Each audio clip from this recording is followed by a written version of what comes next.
You think the condo market is bad? Wait until you see what's happening in Toronto assignments. How bad is it? I'm talking about people trying to give away purchase agreements.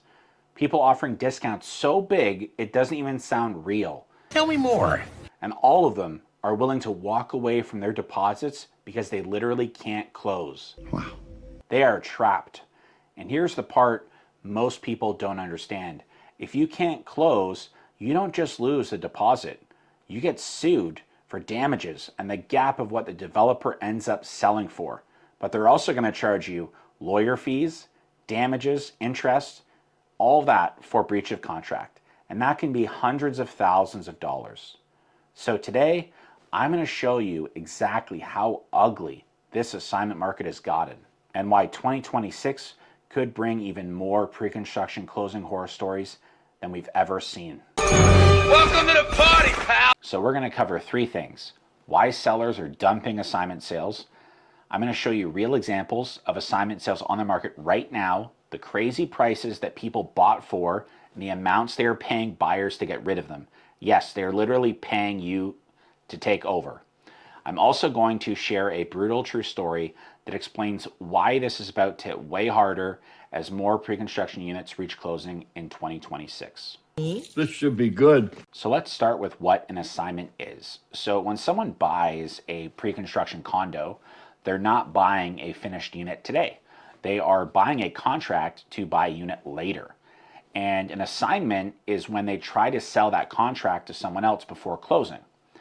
And assignments were very easy when prices were ripping higher because buyers would pay more to step into your deal.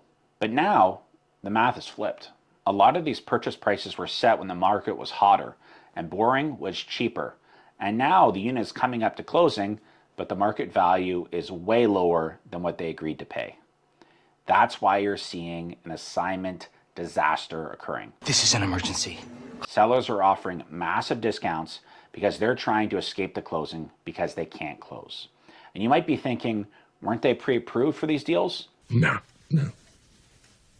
No, because you don't need a pre-approval at time of purchase with a pre-construction unit. You just need a deposit. So let's take a look at some real assignment sales on the market, and it will blow your mind how desperate they all are.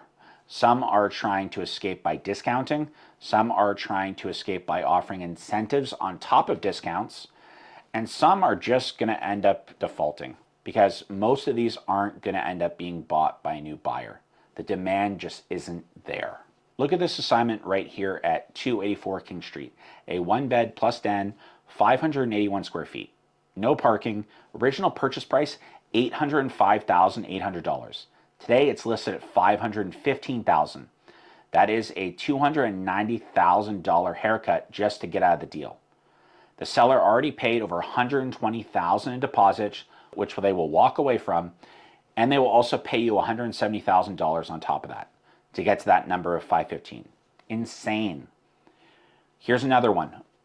One bed plus den at Sherbourne and Bloor, 625 square feet, no parking, original price $780,000, asking $599,000. That's roughly $180,000 below what they agreed to pay, and that's still too high. This one is even more aggressive. It is a original price $545,000, $590,000, assignment price $370,000. That is a $175,000 discount on what they probably thought was an entry-level unit. Plus, the seller is losing their entire deposit, and they're paying the buyer another $68,000 on top. That's brutal. I wouldn't even call this selling. This is someone paying someone to take the problem away from them. Next up, we have a penthouse in Square One. Now, this one, I thought I'd include it because it's ridiculous, and the comments I thought were very funny too. We've got a motivated seller trying to unload a two-bed condo at a very high square foot amount for 886 square feet. That is not selling anywhere near 1 million, let alone 1.2 million. And the comments there kind of pulse of buyers looking at that too. Then we've got a unit at Yonge and Finch. This one tells the story perfectly. One bed plus den, 568 square feet, no parking. Original purchase price $788,900, asking $568,000. So the prices that people are paying for this amount of square footage is just insane. And the seller already paid about $118,000 deposits. They're offering $100,000 cash to the buyer to just take the deal away from them. Then we've got a studio in Toronto, 350 square feet. Original purchase price $543,000. It's now being offered at $349,000. The seller is losing their entire deposit, and the buyer will be getting paid $85,000 just to close. And Gary in the comments is not happy about having to sleep on the couch, and he's got a point. Next up is in Markham, and this one shows that it's not just condos. Original purchase price just over $1 million, assignment price $875,000, and so we've got a huge loss on paper here, and that is why 2026 we've been in a period where a huge amount of condo supply, pre-construction wise, is completing, and the market has to absorb it. And when those closings hit, the buyer either was able to close, or they were able to assign it, which is very unlikely, or they could try to get a mortgage, then sell it away. But if they can't do any of those things, right, they're in trouble. And the reality is, if they can't close and they get sued by the developer, said he was going to get a lawyer and he won. Before I get into that crazy true story I told you I was coming up with, if you enjoyed this video, please give this video a like and subscribe. It helps me a ton. I'd appreciate it. Now, let me tell you a story that explains the psychology of the buyers who made these purchases. So I recently read an article in Maclean's on a buyer who bought a pre-construction condo at the peak of things. And he took his life savings, he also took family money, and he put it into a pre-construction condo. Now, unfortunately for him, it was a one-bedroom, 468 square feet condo.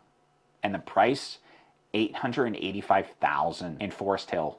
He took the advice of a friend's realtor, and they told him that it was a great deal and that he could just flip it for a bunch of money before closing as an assignment sale. He wouldn't even need to get a mortgage.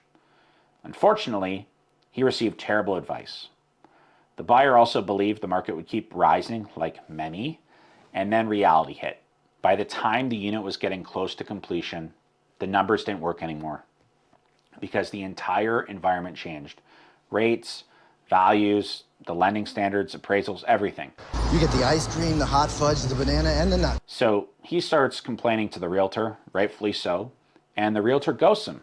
Now he defaulted, he couldn't close, so the developer is suing him for damages, and he is suing the realtor who pitched him this and made all these promises to him. And with more pre-construction units reaching closing, this story is going to keep occurring.